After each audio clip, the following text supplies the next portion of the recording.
Nous sommes aujourd'hui réunis pour cette 11e étape du Tour de France des handicaps invisibles. C'est un moment important pour nous puisque depuis 2006, le FIP se mobilise pour accompagner les employeurs publics sur tous les types de handicap. Et là, depuis 2022, nous avons décidé d'avoir une attention toute particulière sur les handicaps invisibles parce qu'on sait que 80% des personnes qui travaillent en situation de handicap sont en situation de handicap invisible. Et le handicap invisible, ça induit des problématiques qui sont un petit peu complexes à appréhender dans le monde du travail. Donc c'est vrai que c'est difficile à appréhender pour la personne elle-même qui va se trouver confrontée à une situation où elle n'a pas forcément envie de dire ce dont elle souffre, mais pour autant elle a besoin d'être accompagnée. Et puis on a aussi besoin d'aider le manager parce qu'il ne sait pas forcément manager une personne en situation de handicap invisible. Et c'est important aussi de sensibiliser le collectif de travail pour qu'il puisse accompagner au mieux la personne au sein du collectif.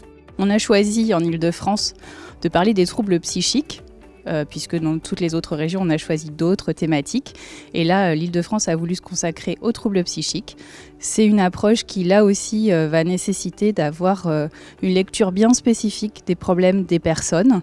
Ça va nécessiter de mobiliser des aides particulières, donc qui sont potentiellement financées par le FIP. Ça va nécessiter aussi de faire travailler ensemble des partenaires qui n'ont pas forcément l'habitude de le faire, mais qui existent sur le territoire et qui peuvent se mobiliser pour que les personnes dans les collectifs de travail se sentent intégrées. Et on le sait, l'emploi pour les personnes en situation de troubles psychiques, c'est un élément essentiel de leur inclusion, parce que quand on est hors de l'emploi, on n'est plus tellement dans la société. Puis c'est aussi très basiquement l'assurance de gagner sa vie et c'est essentiel.